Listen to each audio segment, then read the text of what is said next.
Then the scribes and Pharisees, who were from Jerusalem, came to Jesus, saying, "Why do your disciples transgress the tradition of the elders? For they do not wash their hands when they eat bread." He answered and said to them, "Why do you also transgress the commandment of God because of your tradition? For God commanded, saying, 'Honor your father and your mother,' and 'He who curses father or mother, let him be put to death.' But you say, 'Whoever says to his father or mother, whatever profit you might have received from me is a gift to God, then he need not honor his father or mother.' Thus you have made the commandment of God of no effect by your tradition. Hypocrites! Well did Isaiah prophesy about you, saying, 'These people draw near to me with their mouth, and honor me with their lips, but their heart is far from me. And in vain they worship me, teaching as doctrines the commandments of men.'" When he had called the multitude to himself, he said to them, "Hear and understand. Not what goes into the mouth defiles a man, but what comes out of the mouth, this defiles a man."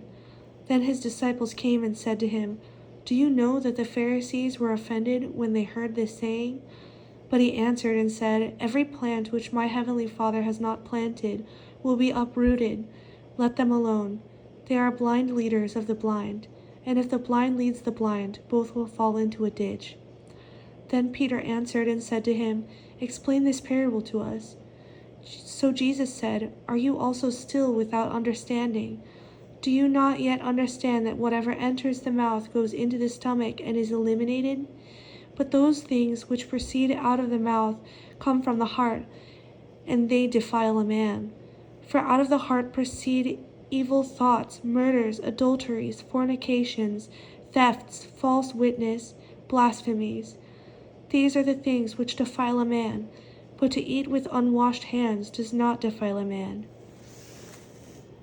Then Jesus went out from there and departed to the region of Tyre and Sidon. And behold, a woman of Canaan came from that region and cried out to him, saying, "Have mercy on me, O Lord, Son of David. My daughter is severely demon-possessed." But he answered her not a word. And his disciples came and urged him, saying, "Send her away, for she cries out after us." But he answered and said, "I was not sent except to the lost sheep of the house of Israel." Then she came and worshipped him, saying, "Lord, help me." But he answered and said, "It is not good to take the children's bread and throw it to the little dogs." And she said, "Yes, Lord, yet even the little dogs eat the crumbs which fall from their master's table." Then Jesus answered and said to her, "O woman, great is your faith. Let it be to you as you desire." And her daughter was healed from that very hour. Jesus departed from there, skirted the Sea of Galilee, and went up on the mountain and sat down there. Then great multitudes came to him, having with them the lame, blind, mute, maimed, and many others, and they laid them down at Jesus' feet, and he healed them.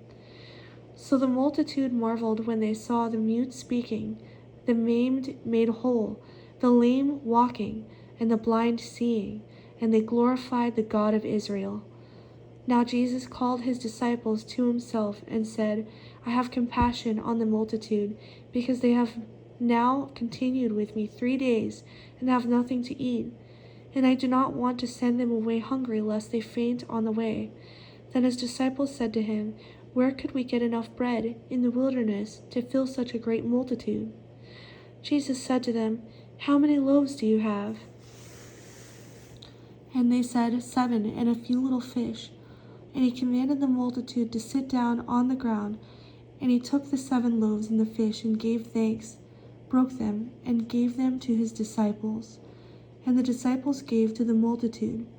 So they all ate and were filled, and they took up 7 large baskets full of the fragments that were left. Now those who ate were 4,000 men, besides women and children.